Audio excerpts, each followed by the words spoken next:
하나님을 대리하는 왕들에게 등불로 그렇게 불러주셨어요. 하나님 마음에 합한 다윗에게 등불의 자격을 주고 있습니다. 이 말은 하나님을 대리하여 하나님의 백성들을 하나님의 말씀에 따라 잘 이끌고 또 지도해 달라고 하는 하나님의 마음이 거기에 담겨져 있습니다. 그리고 오늘 보면 다윗의 후손인 두 왕이 나오는데요, 하나는 아비야라는 왕이 나오고 또 하나는 아사 왕이 나옵니다. 이 역시 다윗 때문에 하나님의 등불 역할을 맡게 된 사람들이에요. 근데 오늘 본문의 아비야는 딱 3년만 다스리고 왕위를 물려주게 됩니다. 그 이유를 왕상 15장 3절에서는 이렇게 얘기합니다. 같이 읽어보시죠. 아비야미 그의 아버지가 이미 행한 모든 죄를 행하고 그의 마음이 그의 조상 다윗의 마음과 같지 아니하며 그의 하나님 여호와 앞에 온전하지 못하였으나, 반면에 아사 왕은 굉장히 긍정적인 평가를 하고 있습니다. 15장 11절에 보면 아사가 그의 조상 다윗같이 여호와 보시기에 정직하게 행하여, 그리고 아사 왕은 이제 남색하는 자를 다 몰아내고 우상을 다 이제 제거하고, 심지어는 자기를 낳아준 어머니가 우상 숭배하니까 어머니를 폐위시켜버려요. 그 정도로 우상을 제거하는 일에 앞장섰던 왕이 아사 왕이었습니다. 그래서 15장 14절에 보면 같이 한번 읽어봅니다. 다만 산 땅은 없어지지 아니하니라. 그러나 아사의 마음이 일평생 여호와 앞에 온전하였으며. 자, 그런가 하면 여러분, 이게 이제 남유다의 왕을 우리가 3명 살펴보지 않았습니까? 오늘 본문에는 또 북이스라엘의 왕 3명이 나옵니다. 등불이 될 뻔했던 왕이 있는데 바로 여로보암 왕이었어요. 하나님은 여로보암 왕에게 열왕기상 11장 38절에 등불로 초대하는 내용이 나와요. 여러분 한번 스크린에 나옵니다. 같이 읽어보시죠. 내가 만일 내가 명령한 모든 일에 순종하고 내 길로 행하며 내 눈에 합당한 일을 하며 내 종 다윗이 행함같이 내 율례와 명령을 지키면 내가 너와 함께 있어 내가 다윗을 위하여 세운 것 같이 너를 위하여 견고한 집을 세우며 이스라엘을 내게 주리라. 이 말은 내가 너를 등불로 만들어 주리라, 이런 말이에요. 그런데 여로보암은 자신에게 준 기회를 다 날려버리고 오히려 자신의 아들 때에 완전히 집안이 망하는 경험을 하게 됩니다. 하나님의 심판에 의해서 자기 아들 때에 이제 왕조가 바뀌죠. 그 내용이 오늘 본문의 28절과 29절과 30절 우리가 읽지 않았는데 이 부분 같이 읽어보시죠. 같이 읽습니다. 유다의 아사왕 셋째에 바하사가 나답을 죽이고 대신하여 왕이 되고, 왕이 될 때에 여로보암의 온 집을 쳐서 생명 있는 자를 한 사람도 남기지 아니하고 다 멸하였는데 여호와께서 그의 종 실로 사람 아기야를 통하여 하신 말씀과 같이 되었으니 이는 여로보암이 범죄하고 또 이스라엘에게 범하게 한 죄로 말미암음이며 또 그가 이스라엘 하나님 여호와를 노엽게 한 일 때문이었더라. 거기는 안 나오나요? 30절은? 여러분 성경에 나옵니다. 여러분, 여로보암 왕의 후예가 되는 왕들도 반전의 기회를 찾지 못하고 오히려 여로보암의 길을 따라 가버립니다. 나답도 마찬가지였고 또 여로보암의 왕조를 쿠데타를 일으킨 바하사 왕도 마찬가지였어요. 오늘 바하사 왕도 15장 34절에 보면, 여러분 성경에 보세요. 바하사가 여호와 보시기에 악을 행하되 여로보암의 길로 행하며 그가 이스라엘에게 범하게 한 그 죄 중에 행하였더라. 이처럼 오늘 본문에는 6명의 왕들이 나오는데 하나같이 하나님의 등불이 될 수 있었던 사람들인데 완벽하게 하나님의 등불 역할을 한 사람은 한 사람도 없습니다. 제가 왜 한 사람도 없다고 하냐면 비교적 후한 평가를 받은 다윗 왕과 아사 왕도 하나님 보시기에 정직하다고 성경 기자는 평가하지만 그들의 역시 삶도 오점이 있음을 볼 수가 있습니다. 여러분, 하나님은 우리를 등불로 부르고 있다는 거 아십니까? 여러분, 누가복음 11장 33절에 보면 우리가 잘 아는 등경 위에 두는 등불 이야기가 나오죠. 누가복음 11장 33절 같이 또 읽어보시죠. 누구든지 등불을 켜서 속에서나 마라에 두지 아니하고 등경 위에 두나니 이는 들어가는 자로 그 빛을 보게 하려 함이라. 이 말씀은 여전히 연약하고 부족한 우리를 하나님은 등경 위에 두는 등불로 우리를 세우시고 어두운 세상을 비추기를 원하신다는 거예요. 그렇다면 우리가 등경 위에 등불로 이 어두운 세상의 빛을 잘 비추기 위해서는 우리가 그러면 어떻게 해야 되는가? 한 두 가지 관점에서 좀 살펴보려고 합니다. 첫 번째는 안에서 오는 위기, 안에서부터 오는 위기를 어떻게 이 위기에 대응해야 되는가를 보면 알 수가 있는데요. 자, 5절 말씀에 보면 여러분, 다윗을 평가하면서 이렇게 얘기합니다. 다윗이 햇사람 우리아의 일 외에는, 이게 예외사항이 붙죠. 예외사항. 그러니까 다윗이 다른 것은 다 하나님 마음에 합하게 했는데 우리아의 일만큼은 하나님 마음에 합하지 않았어요. 여러분, 우리아 일이 뭡니까?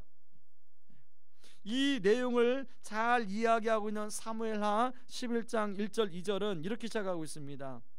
그 해에 돌아와 왕들이 출전할 때가 되매 다윗이 요압과 그에게 있는 그의 부하들과 온 이스라엘 군대를 보내니 그들이 암몬 자손을 멸하고 랍바를 에워쌌고 다윗은 예루살렘 그대로 있더라. 저녁 때 다윗이 그의 침상에서 일어나 왕궁 옥상에서 거닐다가 그곳에서 보니 한 여인이 목욕을 하는데 심히 아름다워 보이는지라. 여러분, 부하들은 전쟁을 나갔어요. 다윗은 이제 나이가 들어서 전쟁을 아마 안 나가는, 안전을 위해서 안 나가는, 그래서 이제 저녁 나절에 왕궁을 거닐다가 한 여인이, 목욕하는 한 여인이, 달빛에 비친 목욕하는 한 여인이 눈에 들어왔습니다. 그 순간 여러분, 다윗에게는 두 가지 선택을 할 수 있을 거예요. 욕심이 있지만 눈을 돌리고 자기 가던 길을 그냥 갈 수도 있어요. 그런데 다윗은 그것을 보고 유혹을 받고 욕심에 이끌리는 행동을 하게 됩니다. 여러분, 살다 보면 위기가 밖에서만, 외부에서만 오는 게 아니라 우리 내면에서 위기가 찾아옵니다. 사실 이 밖에서 오는 환난이나 오는 어려움, 막 문제가 생겨서 나를 힘들게 하는 이런 위기들은 그것도 심각하지만 안에서 일어나는 위기보다는 오히려 더 우리가 잘 대할 수 있어요. 여러분, 사무엘하 12장에서는 나단 선지자가 뭐라고 얘기하냐면 다윗에게는 이미 수많은 아내와 첩들이 많다고 그래요. 그러면서 자신에게 있는 아내와 첩에 비하면 밧세바는 암양 새끼다라고 이야기하고 있습니다. 여러분, 다시 말해서 다윗은 충분히 지금 누리고 있는데 다윗 안에 유혹이 그 욕심을 부추기니까 그 욕심이 수그러들지 않고 결국은 전쟁터에 나가 있는 우리아의 아내 밧세바를 범하게 되죠. 그리고 충성스러운 부하 우리아를 죽이는, 살인까지 저지르는 죄를 범하게 됩니다. 그리고 다윗의 인생에 그걸로 끝난 것이 아니라 다윗의 집안에 끊임없는 아들들 간에 서로 어려운 일들이 생기게 되죠. 여러분, 이처럼 우리 마음 안에 유혹이 우리 마음 안에 잠재되고 있는 욕심을 부추길 때가 있습니다. 여러분, 여기에 이렇게 그럴듯하게 앉아 있지만 옆에 있는 사람을 이렇게 한번 보세요. 옆에 있는 사람을 이렇게 보세요. 저분 안에는, 여러분 지금 방금 보신 그분 안에는 욕심이 가득 차 있어요. 누가 조금만 유혹거리를 탁 던지면 그 욕심과 유혹이 불꽃이 튑니다. 이는 우리나라 의외로 홈쇼핑 중독자들이 많다는 것입니다. 예전에는 주부들만 홈쇼핑에 이제 빠졌는데요. 요즘에는 50대 중반 남자분들이 50대 중반에서 60대 이제 퇴직을 하고 명예퇴직을 하고 집에 이렇게 한가히 있는 남자분들이 홈쇼핑에 중독에 많이 빠진다는 거예요. 한 인터넷 상담 코너에 이런 글이 올라왔습니다. 제가 홈쇼핑이랑 인터넷 쇼핑은 넘넘 좋아하거든요. 거의 매일 하나씩 주문합니다. 할 일도 없이 집에서 먹고 놀면서 택배 아저씨가 이제 제 얼굴도 알아요. 맨날 옷이랑 잡화만 구입합니다. 주문 폭주, 국내 최저가 보상 이런 말 들으면 귀가 쏠깃해서 바로 주문합니다. 그리고 인터넷에서 마음에 드는 물건 있으면 바로 결제하지요. 이제 통장 잔고가 바닥 나려고 그래요. 한 달 동안 180만 원어치, 그러니까 작년, 그러니까 연도로 해서 평균 한 달 180만 원어치 샀어요. 줄일 수 있는 방법, 좋은 방법이 없을까요? 전 눈만 뜨면 인터파크, 삼성몰 접속하고 지루해지면 바로 LG 홈쇼핑 튼답니다. 여러분, 이 사람만 이런 욕심에 부추겨서 이런 행동하는 게 아니라 우리가 다 누구나 우리 안에 이런 욕심이 있죠. 욕심이 잠재되어 있죠. 그래서 누가 조금만 유혹하면 그 유혹에 나도 모르게 넘어가 버릴 때가 많이 있습니다. 유일하게 그런 유혹에 넘어가지 않으신 분이 성경에 나오는데 바로 저와 여러분들이 믿는 예수님입니다. 마태복음 4장에 보면 공생애를 시작한 예수님에게 사단이 작심하고 유혹하는 내용이 나오죠. 그러나 예수님은 이런 사단의 유혹에 넘어가지 않으시고 그 유혹들을 말씀으로 잘 물리치는 걸 볼 수가 있습니다. 그러므로 욕심을 다스리고 유혹에서 승리하기 위해서는 우리의 힘과 뭔가 우리의 노력으로는 불가능합니다. 그럼 어떻게 가능하냐? 바로 유혹을 이기신 예수님을 의지하고 성령의 도우심 앞에 우리의 육신의 행실을 죽여야만이 가능하다고 얘기합니다. 여러분, 로마서 8장 13절은 이렇게 이야기하죠. 같이 한번 읽어볼까요? 너희가 육신대로 살면 반드시 죽을 것이로되 영으로서 몸의 행실을 죽이면 살리니. 여러분, 그냥 몸의 행실을 죽일 수도 있는데요, 그냥 몸의 행실을 죽이면 몸의 행실이 잘 안 죽어요. 근데 뭘로 죽어야 되냐? 영으로서 몸의 행실을 죽여야 돼. 그 영이 뭐냐면 바로 성령님의 도우심으로 몸의 행실을 죽일 때 이게 율법적인 그런 행동이 아니라, 종교적인 행동이 아니라 성령의 도우심으로 나의 욕심을 다스리고 절제할 수 있는 그런 삶이 된다는 것입니다. 그래서 끊임없이 저와 여러분 안에 끊임없이 이 욕심을, 이 안에서부터 오는 위기가 찾아올 수가 있는데, 이 안에서부터 찾아오는 위기로부터 저와 여러분이 승리하는 은혜가 있기를 주님의 이름으로 축원합니다.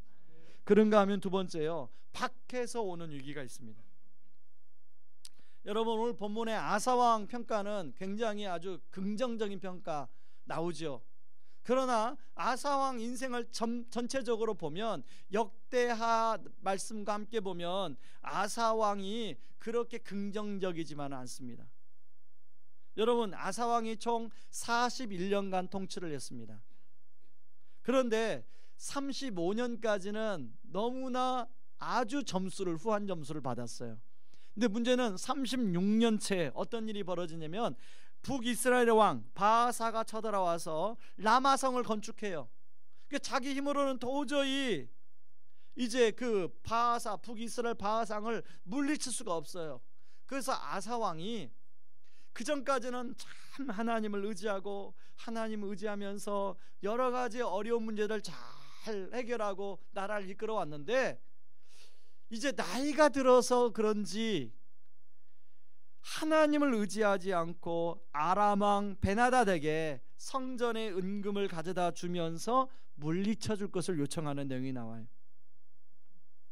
그리고 아람왕 베나닷이 그 은금을 받고, 뇌물을 받고 이제 북이스라엘 이 바하상을 물리쳐서 북이스라엘 바하사 왕이 물러갑니다. 그런데 그걸 지켜본 하나님이 계셨어요. 여러분 역대하 16장 7절 8절 9절 말씀을 제 스크린에 비쳤으니까요, 하나하나 우리 읽어보시죠. 먼저 7절 말씀 같이 한번 읽어보겠습니다. 같이 읽겠습니다.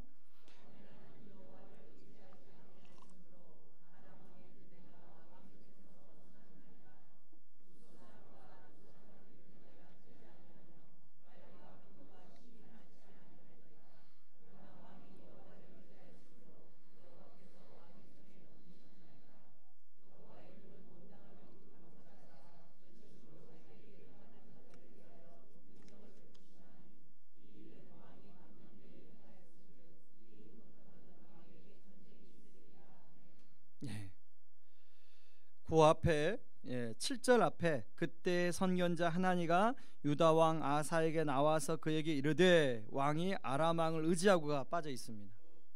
하나님이 하나니를 보내서 그런 아사 왕에게 경고를 하고 있어요. 그런데 이런 하나님 말을 하나님 말씀으로 들어야 되는데 이 아사 왕이 하나님 말을 듣지 않고 하나니 선견자 하나니를 옥에 가둬버려요. 그 결과 아사 왕은 이제 36년째 그런 일이 있었잖아요. 39년에 그의 발에 병이 듭니다. 그때도 깨닫지 못해요. 여러분이 그때 이제 발에 병이 들면 내가 잘못해서 그렇구나라고 깨달아야 되는데 깨닫지 못해요. 결국은 41년째 아사 왕이 죽게 됩니다. 그러니까 총 41년을 통치를 했는데 35년까지는 잘 다스렸어요. 여러 나라가 또 이렇게 침범을 해도 하나님께 의지함으로 잘 물리치고, 그런데 마지막 6년을 제대로 아사 왕이 하나님을 의지하지 않았죠. 여러분, 우리도 아사 왕처럼 하나님을 잘 의지하고 섬기다가도 어떤 결정적인 순간에 우리가 하나님을 의지하지 못할 때가 있잖아요.